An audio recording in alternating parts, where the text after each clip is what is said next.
Bienvenue sur Les Rares Livres.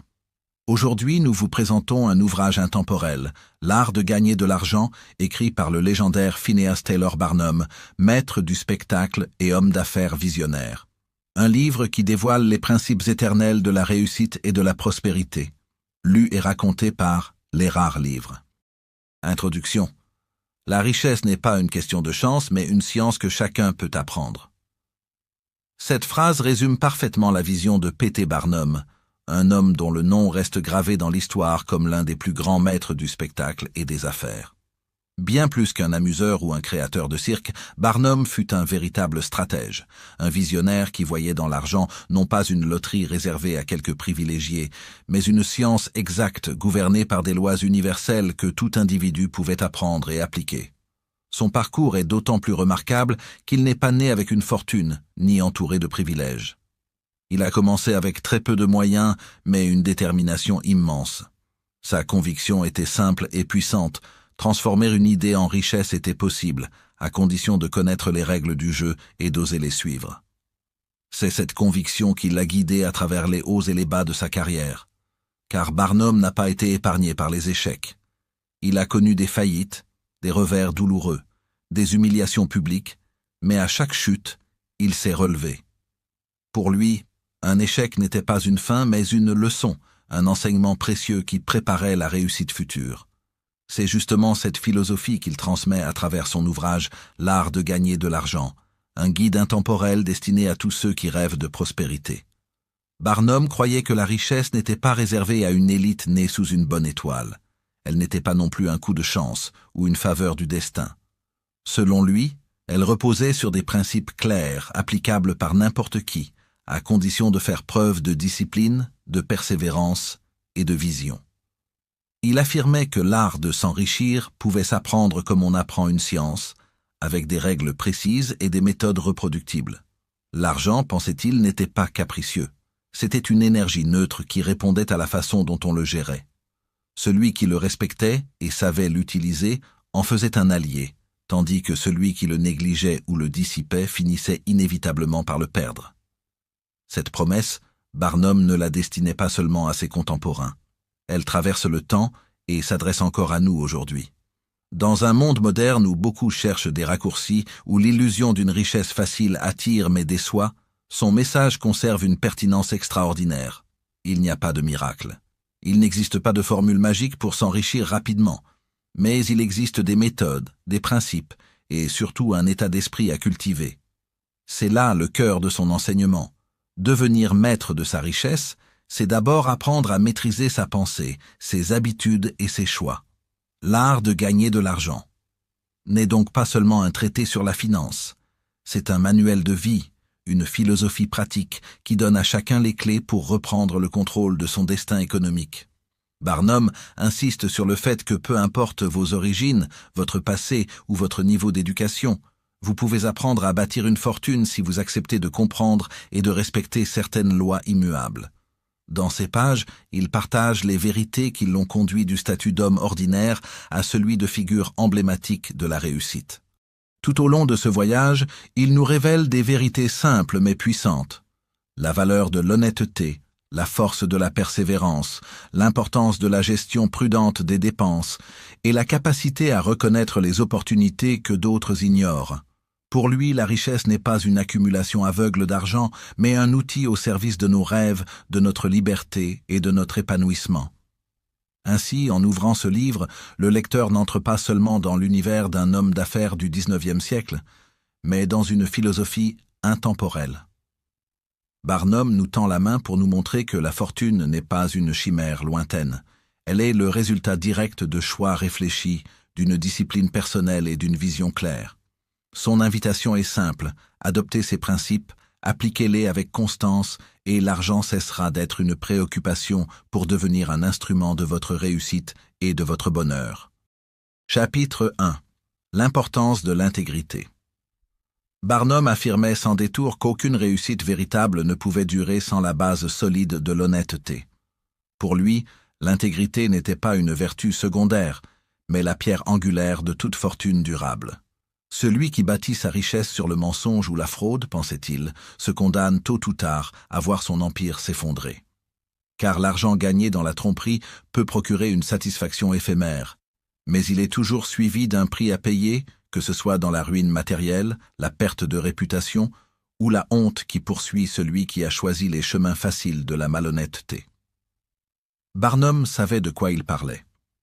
Dans le monde des affaires, il avait vu de nombreux hommes s'élever rapidement grâce à des pratiques douteuses et disparaître ensuite dans le silence, ruinés et oubliés.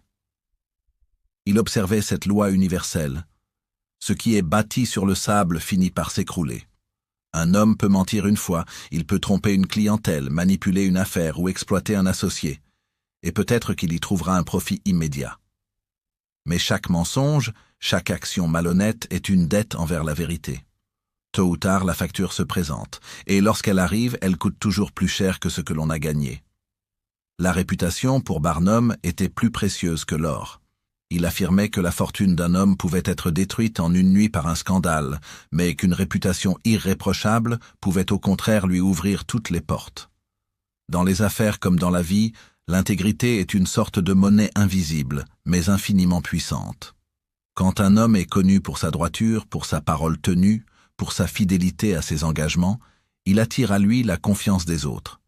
Cette confiance devient alors un capital bien plus solide que n'importe quel compte en banque. Elle permet de trouver des investisseurs, de conclure des marchés, de recevoir de l'aide dans les moments difficiles. À l'inverse, celui qui est entaché de malhonnêteté se retrouve isolé, rejeté, incapable de reconstruire, car personne ne veut plus s'associer avec lui. Il ne s'agit pas seulement de morale ou de philosophie, mais de stratégie concrète. Barnum expliquait que dans les affaires, chaque relation est basée sur la confiance. Quand vous achetez un produit, vous faites confiance au vendeur. Quand un associé investit dans votre projet, il vous confie son argent et son avenir. Quand un client achète un billet, il croit à votre promesse. Or, si cette confiance est trahie, le lien se brise, et une fois brisé, il est presque impossible à réparer. Un homme qui a trahi une fois sera toujours suspecté de recommencer. C'est pourquoi, disait Barnum, il vaut mieux perdre une opportunité que de mentir pour en profiter. Car une perte matérielle se rattrape, mais une perte de réputation est parfois irréversible. Il citait souvent l'exemple d'hommes qui, par cupidité, avaient choisi la fraude. Certains gonflèrent les prix, d'autres vendaient des produits de mauvaise qualité en les présentant comme supérieurs. Certains encore manipulaient leurs associés ou détournèrent des fonds. Tous avaient connu une ascension fulgurante, car la ruse et le mensonge permettent parfois de grimper vite. Mais cette ascension se termine presque toujours par une chute brutale. La clientèle trompée finit par se détourner, les associés trahis réclament justice, et la société, qui pardonne parfois l'incompétence, ne pardonne jamais la trahison. Barnum opposait à ces hommes l'exemple de ceux qui choisissaient la voie plus lente mais plus sûre de l'intégrité.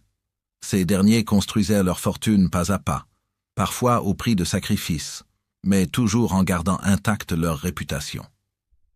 Avec les années, leur capital matériel grandissait, mais leur capital moral croissait encore davantage. On les respectait, on les admirait, on leur confiait sans hésiter des responsabilités et des sommes importantes. Ils pouvaient se tromper, ils pouvaient perdre temporairement, mais jamais ils ne perdaient l'essentiel, la confiance des autres. Et cette confiance, dans le monde des affaires, vaut plus que tout. Barnum insistait sur une vérité fondamentale. L'intégrité est une semence. Chaque geste honnête, chaque promesse tenue, chaque contrat respecté, chaque client satisfait est une graine plantée. Ces graines, au fil du temps, produisent une moisson abondante de confiance et de respect. Et c'est de cette moisson que naît la richesse véritable.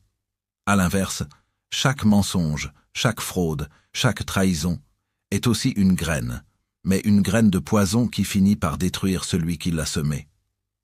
On pourrait croire que ce principe appartient au passé, à une époque révolue où la parole donnée avait plus de valeur qu'un contrat écrit. Pourtant, il demeure universel et intemporel.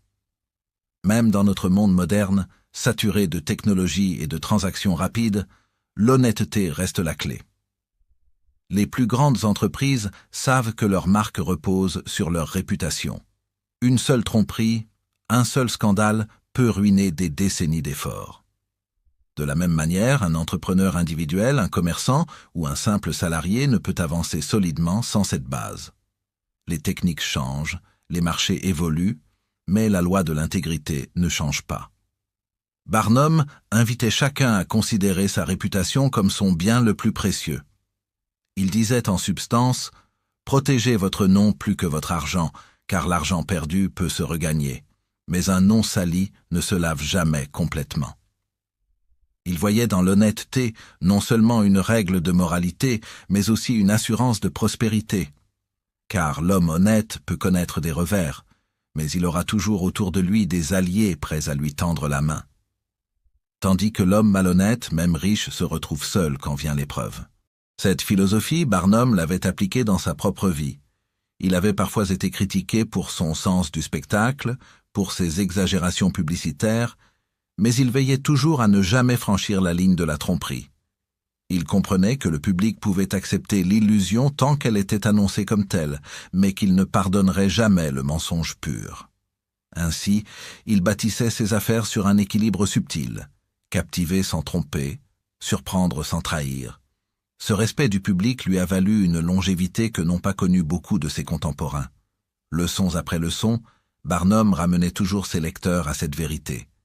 Si vous voulez bâtir une fortune durable, commencez par bâtir une réputation irréprochable. Travaillez votre intégrité comme on travaille un capital. Chaque décision est un investissement. Quand vous choisissez la vérité au lieu du mensonge, vous investissez dans votre avenir. Quand vous tenez vos promesses malgré la difficulté, vous placez un dépôt dans la banque invisible de la confiance. Cette banque, contrairement aux institutions financières, ne fait jamais faillite. Elle rapporte des intérêts continus sous forme d'opportunités, de relations solides et de respect. À travers ce premier principe, Barnum ne nous donne pas seulement un conseil pratique, il nous transmet une vision du monde. Une vision selon laquelle la richesse ne se mesure pas seulement en chiffres, mais aussi en réputation, en confiance et en respect. Car à quoi sert-il de posséder des millions si personne ne vous croit, si personne ne veut traiter avec vous, si votre nom est synonyme de trahison? La véritable fortune, disait-il, est celle qui allie argent et honneur. Ainsi, le premier pilier de l'art de gagner de l'argent est clair, l'intégrité avant tout. Celui qui choisit l'honnêteté peut avancer lentement, mais il avance sûrement. Celui qui choisit la malhonnêteté peut courir vite, mais c'est vers sa perte. Barnum nous rappelle que la richesse véritable n'est pas seulement ce que nous possédons, mais ce que nous représentons. Et dans ce sens, l'intégrité est la seule richesse qu'aucune crise, aucun vol, aucune faillite ne peut nous enlever. Chapitre 2. Vivre selon ses moyens. Vivre selon ses moyens est l'un des conseils les plus simples à entendre, mais aussi l'un des plus difficiles à mettre en pratique. P. T. Barnum, dans sa sagesse intemporelle, rappelait que la véritable clé de l'enrichissement n'est pas uniquement dans le fait de gagner beaucoup d'argent, mais surtout dans la manière dont on gère ce que l'on possède déjà. Il disait, avec une clarté qui traverse les siècles, un revenu de 1000 avec des dépenses de 900 vaut mieux qu'un revenu de 10 000 avec des dépenses de 11 000. Cette phrase résume à elle seule une loi immuable de la prospérité. Ce n'est pas la quantité d'argent que l'on reçoit qui fait la richesse, mais la discipline que l'on applique dans sa gestion. Nombreux sont ceux qui croient que l'augmentation des revenus est la solution à tous leurs problèmes financiers. Ils pensent qu'avec un meilleur salaire, une promotion ou un gros contrat, enfin leur vie prendra une tournure plus confortable. Mais Barnum observait déjà à son époque que bien des personnes qui gagnaient de grandes sommes d'argent se retrouvaient ruinées en un rien de temps, simplement parce qu'elles n'avaient pas appris à contenir leurs désirs. L'abondance de revenus crée souvent l'illusion d'une abondance de richesse, mais en réalité, si les dépenses dépassent ce que l'on gagne, la situation n'est qu'un château de cartes prêt à s'écrouler. L'homme ou la femme qui vit au-dessus de ses moyens est comme celui qui marche au bord d'un précipice. Chaque pas peut sembler stable, chaque dépense peut paraître justifiée, mais tôt ou tard le terrain cède et la chute est inévitable. À l'inverse, celui qui apprend à vivre en dessous de ses moyens construit des fondations solides. Il ne vit pas avec la peur constante de manquer, il ne dépend pas de dettes pour maintenir une apparence de prospérité, il bâtit une sécurité réelle et durable. Barnum insistait sur le fait que la véritable richesse commence avec l'épargne. Ce mot, qui peut paraître banal, cache en réalité une puissance immense. Épargner, ce n'est pas se priver de tout plaisir, ni s'imposer une existence austère. Épargner, c'est comprendre que chaque pièce économisée est une graine plantée pour l'avenir. Une somme gardée de côté peut devenir le capital qui permet d'investir, de créer, de saisir une opportunité imprévue. Celui qui n'a jamais appris à épargner se condamne à rester dépendant des autres, toujours dans la crainte du lendemain, incapable de saisir les occasions de croissance qui se présentent. Il y a une leçon universelle dans ce principe. La discipline financière forge le caractère. Vivre selon ses moyens demande de résister à l'envie, de différer certaines satisfactions immédiates pour un bénéfice plus grand à long terme. Ce processus est semblable à celui de l'entraînement physique. Ce n'est pas agréable de faire des efforts, mais c'est le seul chemin vers la force et la vitalité. De la même manière, se discipliner financièrement n'est pas toujours plaisant au début, mais c'est le seul chemin vers la liberté véritable. Barnum illustrait cette idée par des exemples concrets. Il montrait que même celui qui ne gagne que très peu, s'il a la sagesse de ne jamais dépenser plus qu'il ne reçoit, peut bâtir une certaine forme d'aisance et de tranquillité. À l'inverse, celui qui gagne beaucoup mais qui s'endette pour maintenir un train de vie supérieur à ses ressources court à sa perte. L'histoire regorge de fortunes dilapidées par des héritiers insouciants, de célébrités ruinées malgré des millions de revenus, simplement parce qu'ils n'ont pas compris que la vraie richesse ne réside pas dans la taille du revenu, mais dans la gestion du flux qui entre et qui sort. Un exemple frappant peut être trouvé dans la comparaison entre deux individus.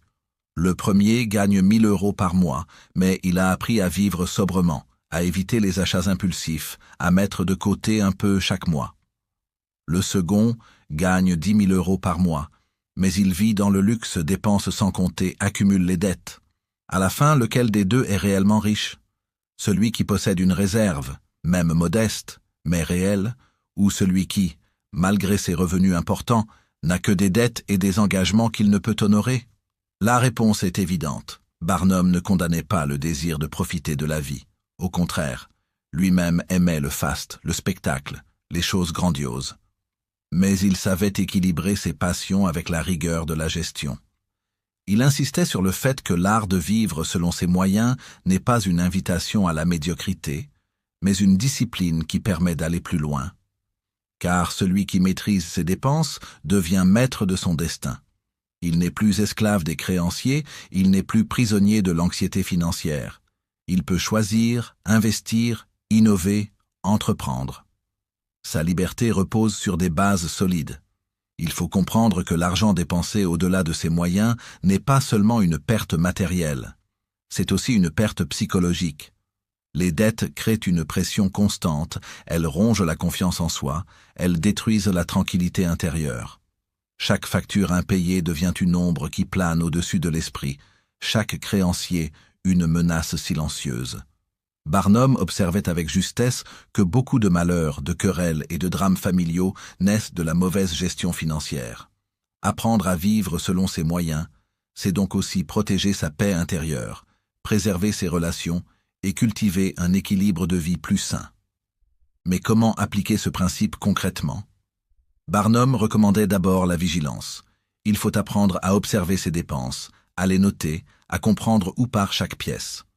Beaucoup de gens se plaignent de ne pas pouvoir épargner, alors que leur argent s'évapore en petites fuites quotidiennes, des achats inutiles, des plaisirs éphémères, des habitudes dispendieuses. Prendre conscience de ces fuites est la première étape vers une maîtrise véritable. Ensuite, il conseillait de toujours réserver une portion de ses revenus, même minime, avant toute dépense. Cette habitude transforme progressivement l'état d'esprit. On cesse de vivre dans la survie immédiate pour entrer dans une logique de construction. Un autre enseignement profond de Barnum est que vivre selon ses moyens n'est pas seulement une affaire de chiffres, mais aussi une affaire de mentalité. Celui qui cherche constamment à impressionner les autres par des signes extérieurs de richesse est condamné à dépenser sans fin. Celui qui comprend que la vraie dignité vient de l'indépendance et non de l'ostentation trouve une force intérieure qui lui permet de résister aux pressions sociales. Dans une société où la comparaison est permanente, il faut un véritable courage pour vivre simplement et refuser les pièges de l'apparence. Enfin, Barnum soulignait que ce principe ouvre la voie à la prospérité véritable. Car celui qui vit selon ses moyens ne se contente pas de survivre, il crée un excédent. Cet excédent devient une arme puissante. Il peut être investi dans des projets, placé pour rapporter des intérêts, utilisé pour soutenir des initiatives porteuses. C'est ainsi que se bâtissent les fortunes, non par un coup de chance, mais par une succession de décisions sages, patientes et disciplinées. En résumé, vivre selon ses moyens est plus qu'un conseil financier, c'est une philosophie de vie. C'est la décision de prendre en main son destin, de refuser les illusions de la dépense excessive, de cultiver la liberté plutôt que la dépendance. Barnum nous rappelle que la véritable richesse n'est pas dans ce que l'on gagne, mais dans ce que l'on conserve, et que la sécurité d'aujourd'hui prépare les grandes opportunités de demain. Celui qui apprend cette leçon possède déjà une fortune, même si elle ne se mesure pas encore en chiffres impressionnants. Car la paix de l'esprit et l'indépendance valent plus que tout l'or accumulé par ceux qui vivent dans l'esclavage de leurs désirs. Chapitre 3. Le travail acharné et la persévérance. Le chemin vers la richesse, selon Barnum, ne repose pas sur les jeux du hasard, ni sur les illusions de la spéculation, mais sur la valeur immuable du travail acharné et de la persévérance. Ce principe peut paraître évident, presque banal, et pourtant, il constitue l'une des lois les plus oubliées par ceux qui rêvent d'une prospérité rapide. Dans son époque, comme dans la nôtre, beaucoup se laissent séduire par les promesses de fortune soudaine, par des entreprises douteuses, par des paris financiers hasardeux, mais Barnum insistait avec fermeté. Seule la constance dans l'effort construit une richesse durable. Il voyait le travail non pas comme une corvée, mais comme une école de caractère et un instrument d'élévation. Celui qui se lève tôt chaque matin, qui se discipline, qui accomplit avec régularité les tâches de son métier ou de son entreprise, s'inscrit dans une dynamique de croissance. Chaque journée de travail acharné ajoute une pierre à l'édifice de sa réussite.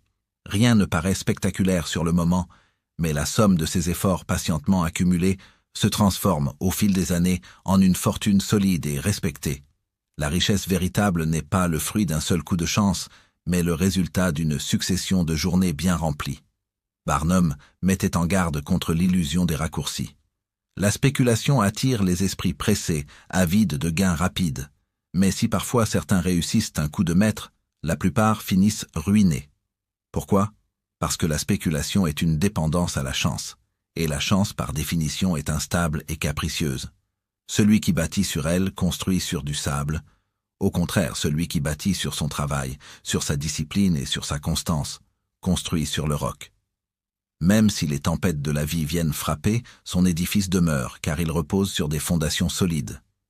Le travail acharné n'est pas seulement une nécessité économique, il est aussi une école de vie. Il forge le caractère, développe la patience, enseigne la maîtrise de soi. Barnum admirait ceux qui savaient se lever tôt, affronter la fatigue, persévérer malgré les difficultés. Car il savait que la prospérité ne vient pas à ceux qui abandonnent à la première épreuve, mais à ceux qui persévèrent jusqu'au bout. L'homme qui se décourage face à un obstacle restera toujours dépendant des autres. Mais celui qui apprend à voir chaque épreuve comme une étape vers un but plus grand, trouve dans le travail une source de dignité et de confiance en soi. Dans la philosophie de Barnum, il existe une vérité profonde. Le travail constant accumule, goutte après goutte, les ressources qui finissent par former un océan. La richesse n'est pas une explosion soudaine, mais une lente accumulation. Chaque jour d'effort apporte quelque chose, même si cela paraît insignifiant. C'est la constance qui transforme le petit en grand, l'insignifiant en remarquable. Comme un champ qui, labouré jour après jour, finit par donner une récolte abondante, la vie de l'homme persévérant finit par porter ses fruits en abondance. Cette idée s'étend bien au-delà du seul domaine matériel. Le travail acharné donne aussi un sens à la vie. L'oisiveté, même dans l'abondance, finit par vider l'âme. Combien d'héritiers de fortunes immenses ont sombré dans le vice et le désespoir parce qu'ils n'avaient pas connu l'effort et la discipline? Barnum observait avec lucidité que l'absence de travail conduit au déclin moral et intellectuel. C'est dans l'effort, dans le dépassement de soi, que l'homme se révèle. Celui qui se consacre à son œuvre, qui met tout son cœur dans ce qu'il entreprend, trouve une forme de satisfaction que l'argent seul ne peut jamais offrir. La persévérance pour Barnum est le compagnon indissociable du travail. Travailler un jour, une semaine, un mois, ce n'est rien. Mais travailler sans relâche, année après année, malgré les revers, malgré les critiques, malgré les tentations d'abandonner, voilà ce qui fait la différence entre celui qui réussit et celui qui échoue. La route de la réussite est semée d'embûches. Aucun homme n'a atteint la prospérité sans rencontrer de résistance, sans faire face à des échecs. Mais l'échec n'est pas la fin, il n'est qu'un détour, une leçon déguisée. Celui qui persévère apprend de ses erreurs, se relève plus fort et continue d'avancer. Barnum lui-même était l'exemple vivant de ce principe. Avant de devenir le maître du spectacle et l'homme d'affaires respecté, il avait connu les échecs, les critiques et même la ruine. Mais jamais il n'avait abandonné. Chaque chute était pour lui une occasion d'apprendre, de se renforcer, de perfectionner ses méthodes. S'il avait cédé à la fatigue ou au découragement, son nom aurait été oublié depuis longtemps. Mais sa persévérance l'a hissé parmi les hommes les plus célèbres et prospères de son époque. Il est important de comprendre que le travail acharné ne signifie pas nécessairement une peine sans fin, ni une vie de labeur sans joie. Barnum distinguait bien le travail acharné du travail aveugle. Travailler dur ne veut pas dire travailler sans intelligence. Au contraire, il s'agit d'être discipliné, constant, appliqué, mais aussi de savoir orienter ses efforts vers ce qui produit réellement de la valeur. Un homme qui creuse sans but s'épuise en vain, mais celui qui concentre son énergie sur un projet clair, qui sait exactement pourquoi il se lève chaque matin, voit ses efforts porter des fruits. Il insistait également sur la valeur du temps. Chaque matin est une nouvelle opportunité, chaque heure mal employée est une perte irréparable. L'homme qui se lève tard, qui gaspille son temps dans des distractions futiles, se prive d'une richesse immense. Car le temps, plus encore que l'argent, est le capital le plus précieux.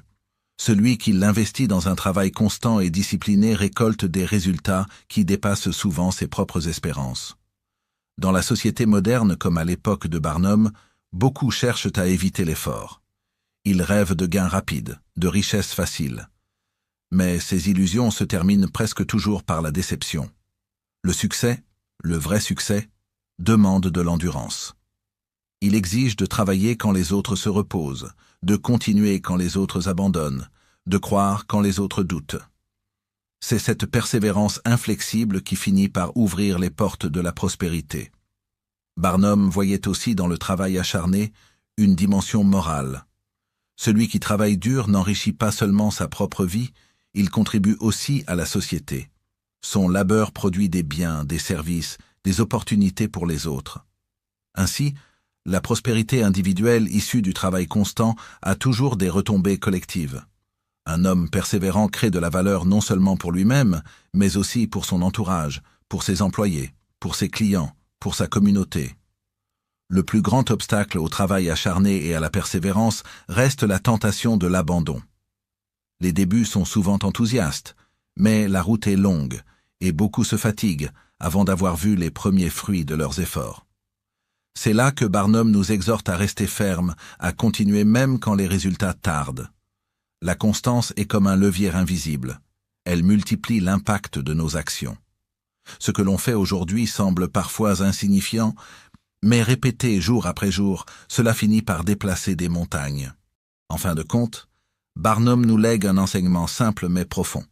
La richesse vient du travail constant, du courage de se lever chaque matin, de la discipline d'accomplir ses devoirs, de la persévérance face aux épreuves. Ce n'est pas une voie spectaculaire, mais c'est la seule voie sûre. Ceux qui la suivent, même sans éclat apparent, bâtissent une prospérité qui dure. Ceux qui cherchent à l'éviter, en espérant des raccourcis, finissent presque toujours désillusionnés. Le travail acharné et la persévérance ne sont pas seulement des moyens d'obtenir l'argent, ils sont des vertus qui transforment la vie entière. Ils forgent des hommes et des femmes capables de surmonter les obstacles, de créer, de bâtir, d'inspirer. La prospérité matérielle n'est que le reflet extérieur d'une discipline intérieure, et c'est cette discipline, entretenue jour après jour, qui fait des destins hors du commun. Si ce résumé vous a inspiré, s'il vous a rappelé des vérités essentielles, ou vous a appris quelque chose de nouveau, alors ne gardez pas cette énergie pour vous. Abonnez-vous à Les Rares Livres pour ne manquer aucun enseignement puissant. Et surtout, engagez-vous dès maintenant envers vous-même. Écrivez dans les commentaires ces mots simples mais forts, « Je vais réussir ». Faites de cette promesse le premier pas vers votre propre victoire. Chapitre 4. Le choix de la bonne activité. Parmi les conseils les plus importants que Barnum donnait à ceux qui aspiraient à la richesse et à la réussite, il y avait celui de bien choisir son activité. Pour lui, l'enrichissement ne dépendait pas seulement de l'effort, de la persévérance ou de l'honnêteté, mais également de la sagesse qui guide les premiers pas de l'homme dans le monde des affaires. Travailler dur, persévérer et rester intègre n'apportent pas leur plein fruit si l'on s'obstine à exercer dans un domaine qui ne correspond ni à ses compétences, ni à sa compréhension, ni à la réalité du marché. Ainsi, l'un des grands secrets du succès est de choisir soigneusement son champ d'action, de connaître son métier et de s'y investir pleinement. Barnum insistait sur ce point. Il faut se lancer dans un métier ou un commerce que l'on comprend. La connaissance intime du domaine dans lequel on évolue est ce qui distingue l'homme prudent de l'aventurier. Trop de personnes, séduites par la promesse de profits rapides, se précipitent dans des entreprises qu'elles ne maîtrisent pas. Elles voient briller l'appât du gain, mais ne prennent pas le temps d'étudier les rouages, les exigences, les risques. C'est ainsi que beaucoup se ruinent. Barnum considérait la précipitation comme une des plus grandes erreurs. Il est préférable de progresser lentement, mais sur un terrain solide, que de courir vers une illusion qui s'effondrera à la première épreuve. Le choix de la bonne activité repose d'abord sur la spécialisation. On ne peut pas exceller dans tout, et celui qui s'éparpille finit souvent par se perdre. Barnum recommandait de se concentrer sur un domaine précis et d'y développer une expertise. La spécialisation crée la valeur, car elle permet de devenir un véritable maître dans son art. L'homme qui comprend en profondeur les détails de son commerce, les besoins de ses clients, les lois de son marché, possède une avance considérable sur ceux qui n'ont qu'une vision superficielle. La richesse durable appartient à ceux qui connaissent leur terrain mieux que personne, qui savent anticiper ses mouvements et s'y adapter avec intelligence. Mais cette spécialisation ne doit pas être choisie au hasard. Elle doit s'appuyer sur une véritable compréhension de soi-même et de ses propres aptitudes. Barnum exhortait chacun à se demander « Qu'est-ce que je comprends vraiment ? Quelles sont mes forces naturelles ? Quel talent puis-je développer au service d'un métier ou d'un commerce ?» Car choisir une activité uniquement pour l'argent, sans passion ni compétence, mène presque toujours à la déception. L'argent vient à celui qui apporte une réelle valeur, et cette valeur naît de la combinaison entre le travail et une aptitude naturelle, renforcée par l'expérience. Le choix de l'activité doit également prendre en compte la connaissance du terrain. On ne peut pas réussir dans un domaine sans comprendre ses réalités profondes. Barnum lui-même, avant de se lancer dans ses entreprises de spectacles et de musées, avait étudié son public, ses désirs, ses curiosités. Il savait ce qui fascinait les foules, ce qui les poussait à payer leurs billets, ce qui les émerveillait et les fidélisait. Cette connaissance intime du terrain lui a permis de concevoir des projets qui répondaient directement à une demande réelle. De même, dans le commerce ou dans l'industrie, celui qui ignore les besoins de ses clients, les cycles du marché ou les innovations de son secteur reste vulnérable. La réussite appartient à celui qui connaît les lois invisibles qui régissent son domaine. Barnum dénonçait fermement la tentation des coups rapides. Il savait que beaucoup rêvaient de s'enrichir sans effort, en saisissant une opportunité soudaine, en profitant d'un hasard favorable. Mais il considérait cette stratégie comme l'un des plus grands pièges. Les coups rapides ressemblent à des feux de paille. Ils brillent un instant, mais s'éteignent aussitôt. Celui qui bâtit sa fortune sur une telle base finit presque toujours par la perdre. La véritable richesse se construit lentement, patiemment, sur des fondations solides. Cela exige de résister à l'impatience et de préférer la stabilité au mirage. Choisir la bonne activité signifie donc bâtir sur du solide. Cela suppose d'examiner soigneusement les possibilités qui s'offrent à soi, de peser les risques et les avantages, et de prendre une décision éclairée. Il ne s'agit pas de fuir toute prise de risque, car aucun succès n'existe sans courage. Mais il s'agit d'éviter les aventures hasardeuses et de préférer des entreprises où le travail, l'intelligence et la persévérance peuvent porter des fruits durables. Barnum aimait rappeler que la réputation joue un rôle central dans le succès. Or, La réputation se construit aussi sur le choix de l'activité. Un homme qui se lance dans des entreprises douteuses, qui vend des produits trompeurs ou qui promet plus qu'il ne peut offrir, finit tôt ou tard par perdre la confiance du public. À l'inverse, celui qui choisit une activité honnête, qui propose une véritable valeur, qui bâtit son commerce sur la qualité et la transparence, construit une réputation solide qui devient son meilleur capital. Ainsi, le choix de l'activité n'est pas seulement économique, il est aussi moral. Il est également crucial de comprendre que la bonne activité n'est pas forcément la plus spectaculaire. Beaucoup cherchent à briller dans des domaines prestigieux, pensant que la grandeur extérieure apporte nécessairement la richesse. Mais Barnum observait que certaines des fortunes les plus solides se construisent dans des métiers modestes, mais bien maîtrisés. L'homme qui connaît son domaine, même modeste, et qui y applique les principes de travail, d'économie et d'intégrité, peut parvenir à une prospérité plus sûre que celui qui poursuit des chimères. Barnum insistait aussi sur la nécessité d'aimer ce que l'on fait. La passion ne suffit pas à elle seule pour réussir, mais elle est un formidable moteur quand elle s'allie à la compétence et à la discipline. Celui qui choisit une activité qu'il déteste se condamne à l'épuisement. Mais celui qui choisit un domaine qui l'intéresse réellement, dans lequel il prend plaisir à apprendre et à progresser, trouve la force de persévérer dans les moments difficiles. La passion rend supportable l'effort et transforme les obstacles en défis stimulants. Enfin, le choix de la bonne activité est aussi un acte de prévoyance. Barnum conseillait d'observer les tendances, de voir où le monde se dirige, d'anticiper les besoins futurs. Il ne s'agissait pas pour lui de courir après chaque mode passagère, mais de comprendre les forces profondes qui transforment la société. Celui qui sait lire ces signes et orienter son activité en conséquence se prépare un avenir prospère. En résumé, le choix de la bonne activité est une étape décisive dans le chemin vers la richesse. Ce choix demande de la réflexion, de la lucidité, de la connaissance de soi et du marché. Il exige de résister au mirage des coups rapides et de préférer la stabilité des fondations solides. Celui qui prend le temps de bien choisir son activité, de la comprendre, de s'y spécialiser, d'y mettre sa passion et son intégrité, possède déjà une partie des clés de la prospérité. Ce que Barnum nous enseigne à travers ce principe, c'est que la richesse n'est pas seulement une question d'effort, mais aussi de direction. On peut travailler sans relâche, mais si l'on avance dans la mauvaise direction, on s'épuise inutilement. Choisir la bonne activité, c'est orienter ses efforts vers une destination qui mérite d'être atteinte. C'est placer son énergie dans un domaine qui peut réellement porter des fruits. C'est semer dans une terre fertile plutôt que sur un sol aride.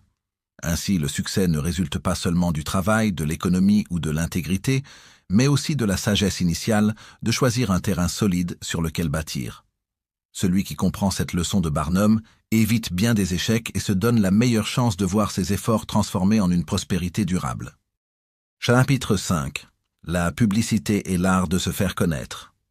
Il existe dans le monde des affaires une vérité immuable que P.T. Barnum a su comprendre mieux que la plupart de ses contemporains.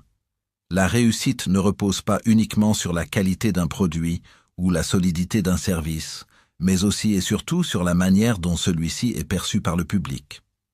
Barnum, surnommé le maître du spectacle, n'a pas seulement amassé une fortune grâce à son sens aigu du commerce. Il a surtout compris que pour exister dans un marché encombré, il fallait attirer l'attention. Son credo était simple et puissant. Faites-vous remarquer, car dans le silence, même les meilleures idées meurent. La publicité, selon lui, n'était pas un luxe réservé aux grandes entreprises, mais une nécessité vitale pour toute personne qui aspirait à bâtir une réussite durable. Barnum voyait la publicité comme une arme redoutable, mais une arme qui devait être maniée avec intelligence. Il n'était pas question de gaspiller son argent dans des campagnes sans stratégie, mais d'investir avec clairvoyance dans des actions capables de produire un impact réel. Pour lui, l'argent dépensé dans la publicité n'était pas une perte mais une semence, une graine plantée dans l'esprit du public, destinée à croître et à rapporter des fruits au moment opportun. Il répétait souvent qu'un homme qui se cache dans l'ombre, sans chercher à se faire connaître, court le risque de disparaître dans l'indifférence, quelle que soit la valeur de ce qu'il propose. L'importance de la visibilité est au cœur de sa philosophie. Un commerçant qui a le meilleur produit mais dont personne n'a entendu parler ne pourra jamais rivaliser avec celui qui, à qualité égale, a su capter l'attention. Barnum savait provoquer cette attention, parfois avec audace, parfois avec humour, mais toujours avec une conviction profonde. Il faut créer de la curiosité, susciter l'envie et donner au public une raison de s'approcher. Sa force ne résidait pas seulement dans le fait de vendre des objets ou des spectacles, mais dans sa capacité à raconter une histoire autour de ce qu'il offrait. Il transformait une simple attraction en un événement, un simple objet en une curiosité irrésistible, un simple nom en une marque inoubliable. Son approche reposait sur une idée claire. L'homme d'affaires doit faire en sorte que son nom, son activité et sa valeur soient connus du plus grand nombre. Il n'y a pas de honte à se faire connaître, car c'est ainsi que l'on attire les opportunités. Barnum observait avec lucidité que la plupart des gens, même talentueux, échouaient simplement parce qu'ils restaient invisibles. Ils travaillaient dur, produisaient des choses de qualité, mais n'osaient pas crier au monde leur existence. Ils laissaient leur lumière cachée sous le boisseau, et cette timidité leur coûtait souvent une vie de médiocrité. À l'inverse, celui qui ose se montrer, qui ose dire au monde « Voilà ce que je fais, voilà pourquoi vous devriez venir à moi », celui-là finit toujours par trouver une clientèle. Barnum n'était pas naïf. Il savait qu'une publicité mensongère ou excessive pouvait finir par se retourner contre celui qui l'emploie. La confiance du public est fragile, et un commerçant qui abuse de son pouvoir d'attirer l'attention par des promesses non tenues finit inévitablement par détruire sa réputation. Pour lui, la publicité devait être honnête, directe, mais suffisamment habile pour intriguer. Elle devait refléter la réalité, mais dans une lumière plus vive, capable de séduire et de convaincre. Le but n'était pas de tromper, mais de donner envie de découvrir. C'est pourquoi il considérait que l'art de se faire connaître exigeait autant de créativité que de rigueur morale. Le marketing de Barnum était en avance sur son temps, car il ne se limitait pas aux affiches et aux annonces dans les journaux. Il utilisait des mises en scène, des événements, des coups d'éclat médiatiques pour attirer les foules. Chaque détail comptait. La façon d'habiller une vitrine, le choix des mots dans une annonce, le ton employé dans une conversation publique. Tout devenait une occasion de rappeler au public qu'il existait et qu'il avait quelque chose d'unique à offrir. Il transformait l'ordinaire en extraordinaire, car il avait compris une chose essentielle. Le public est attiré par ce qui sort de la routine. L'étonnement, la surprise, l'originalité sont des leviers puissants pour capter l'attention. Cette leçon vaut encore aujourd'hui et peut-être plus que jamais.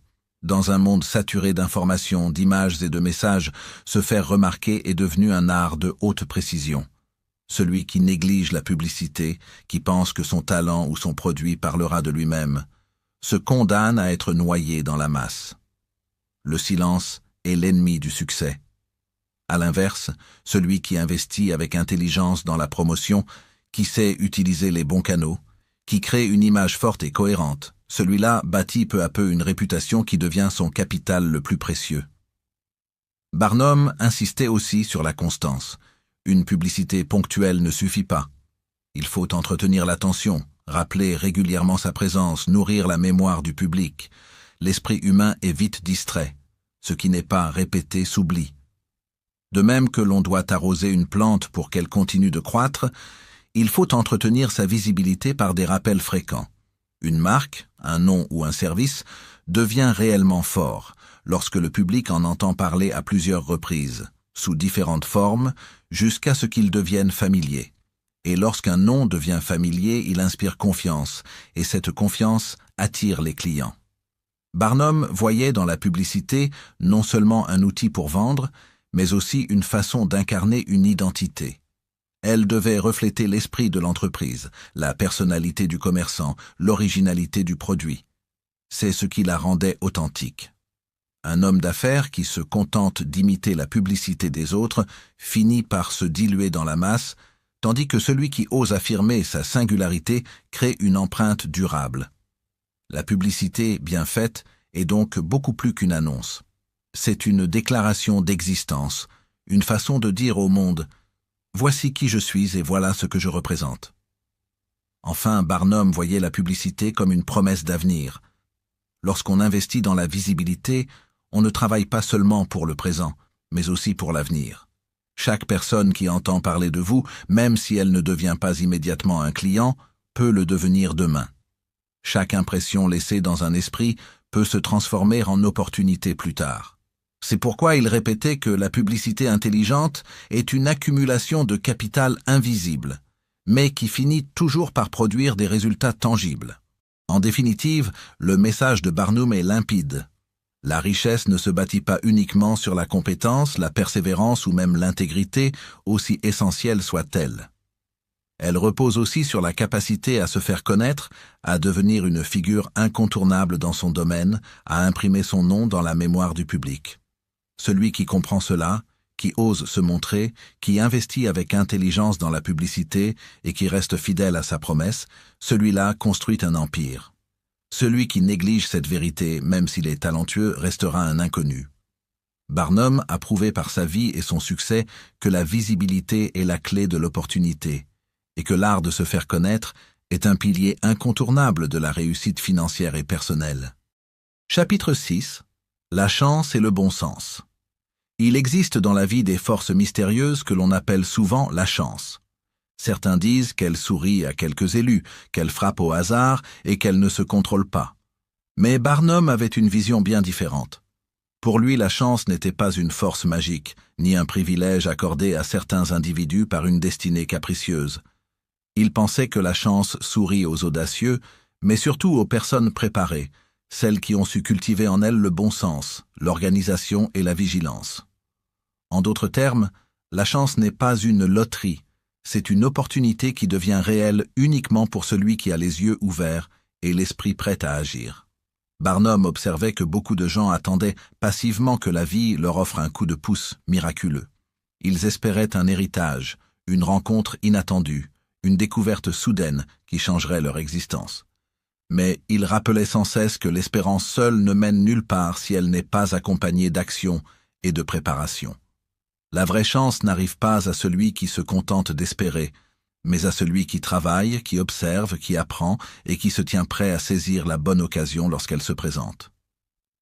Ce n'est pas le hasard qui crée les grandes réussites, c'est la capacité de transformer un moment favorable en une opportunité concrète. Le bon sens, selon Barnum, est l'outil principal de cette transformation. Trop de gens échouent, non pas parce qu'ils manquent d'intelligence, mais parce qu'ils manquent de ce jugement simple et pratique qu'on appelle le bon sens. Le bon sens, c'est savoir distinguer entre ce qui est solide et ce qui est trompeur, entre ce qui enrichit à long terme et ce qui mène à la ruine. Barnum avertissait souvent contre les promesses trop belles, ces projets qui semblent offrir une fortune rapide, sans effort. L'histoire est remplie d'hommes et de femmes qui ont perdu leur argent, leur tranquillité et parfois même leur dignité parce qu'ils ont cédé à l'illusion de la facilité. Le bon sens enseigne qu'il n'y a pas de raccourci durable vers la richesse. Elle se bâtit par le travail, l'économie, la discipline et la persévérance. Il donnait un exemple simple mais percutant, celui des dettes inutiles. Rien n'est plus dangereux selon lui que de vivre au-dessus de ses moyens et de contracter des dettes dans l'espoir de paraître riche ou de s'enrichir plus vite. La dette, quand elle n'est pas liée à un investissement solide et réfléchi, devient une chaîne qui enserre celui qui la porte. Beaucoup de personnes talentueuses, honnêtes et travailleuses ont gâché leur avenir parce qu'elles n'ont pas su éviter ce piège. Elles se sont laissées séduire par l'idée qu'un crédit facile, une promesse rapide ou un projet mirifique allaient résoudre leurs problèmes. Mais tôt ou tard, la réalité les rattrapait. Et elles découvraient qu'elles avaient échangé leur liberté contre une dépendance étouffante. Le bon sens, c'est aussi savoir reconnaître une opportunité réelle. Une opportunité ne se présente pas toujours sous la forme éclatante d'un trésor caché. Souvent, elle se cache derrière un effort supplémentaire, un travail ingrat, une idée simple que les autres méprisent. Celui qui a du bon sens voit dans une petite occasion la possibilité d'un grand avenir. Barnum lui-même avait bâti une partie de sa fortune sur des choses que d'autres jugeaient insignifiantes ou sans valeur.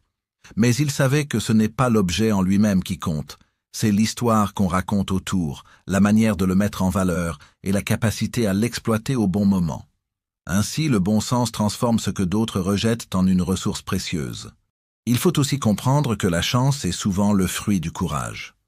Beaucoup de personnes voient les opportunités, mais n'osent pas les saisir. La peur de l'échec, la peur du jugement des autres, ou simplement l'habitude du confort les retiennent. Mais Barnum disait que la chance sourit aux audacieux, car l'audace est l'acte par lequel on transforme une possibilité en une réalité. Celui qui ose agir, même avec le risque de se tromper, a toujours plus de chances de réussir que celui qui reste immobile. Les grandes réussites de ce monde ne sont pas venues à ceux qui ont attendu patiemment, mais à ceux qui ont osé franchir la ligne, tester, essayer, recommencer. L'audace, quand elle est accompagnée de bon sens, devient une force invincible. Ce mélange de préparation, de bon sens et d'audace, Barnum le considérait comme la véritable définition de la chance. C'est pourquoi il refusait de croire que la réussite était réservée à une minorité privilégiée. Il affirmait que la richesse est accessible à tous ceux qui acceptent de respecter certaines lois simples mais exigeantes. Ces lois, il les a rappelées tout au long de sa carrière et elles se retrouvent dans son enseignement. Elles reposent sur des fondations solides, l'intégrité, qui est le socle de la confiance et de la réputation, la modération dans les dépenses et la sagesse dans la gestion de ses finances, le travail constant, discipliné et persévérant, la capacité à choisir une activité que l'on comprend et que l'on maîtrise, l'art de se faire connaître, de cultiver sa visibilité et de bâtir une image forte. Enfin, le bon sens qui permet de reconnaître les véritables occasions et d'éviter les pièges qui détruisent tant d'hommes et de femmes. Lorsque l'on réunit ces principes, on se rend compte qu'il n'y a pas de mystère insurmontable autour de l'art de gagner de l'argent. Ce n'est pas une science occulte réservée à quelques initiés, ni un privilège héréditaire réservé à certaines familles. C'est une discipline, une manière de vivre que chacun peut apprendre et appliquer. Bien sûr, elle demande de la patience, car les résultats ne viennent pas du jour au lendemain. Elle demande du courage, car il faut souvent aller à contre-courant de la société qui glorifie la consommation rapide et les gains faciles. Elle demande de la constance, car c'est en répétant les bons gestes jour après jour que l'on construit une véritable fortune. Mais elle est ouverte à tous, sans distinction. La conclusion que Barnum offre à ceux qui veulent marcher sur le chemin de la réussite est profondément inspirante. Il rappelle que la richesse n'est pas seulement une question d'argent, mais une question de liberté, de tranquillité et d'accomplissement personnel. Celui qui vit selon ses principes n'amasse pas seulement des biens matériels, il construit aussi une vie stable, respectée et digne. L'art de gagner de l'argent devient alors l'art de bâtir un destin, de laisser une empreinte et d'apporter une contribution au monde. Ainsi, le message final résonne avec une clarté intemporelle. L'art de gagner de l'argent n'est pas un secret inaccessible, c'est une discipline universelle. L'intégrité, l'épargne, le travail, la discipline, la visibilité et le bon sens ne sont pas des privilèges réservés à une élite, mais des outils à la portée de tous. Celui qui choisit de les appliquer avec sérieux découvrira que la richesse n'est pas un rêve lointain, mais une réalité qui s'atteint pas à pas. La fortune n'est pas le fruit du hasard, mais la conséquence naturelle d'une vie guidée par ses lois. Et au-delà des richesses matérielles, celui qui les suit découvre une richesse plus profonde encore. La fierté d'avoir bâti sa vie sur des fondations solides, la liberté d'être maître de son destin et la satisfaction d'avoir transformé ses efforts en une réussite éclatante. Voilà, nous arrivons à la fin de ce voyage à travers L'art de gagner de l'argent de P.T. Barnum. Ce livre nous rappelle que la richesse n'est pas une question de chance, mais de discipline, de travail, de bon sens et d'intégrité. Ces principes, vous pouvez les appliquer dès aujourd'hui pour transformer votre vie. Merci d'avoir suivi cette lecture avec les rares livres. Continuez à nourrir votre esprit de sagesse intemporelle, car ce que vous mettez dans votre esprit construit ce que vous devenez. À très bientôt pour un nouveau trésor littéraire.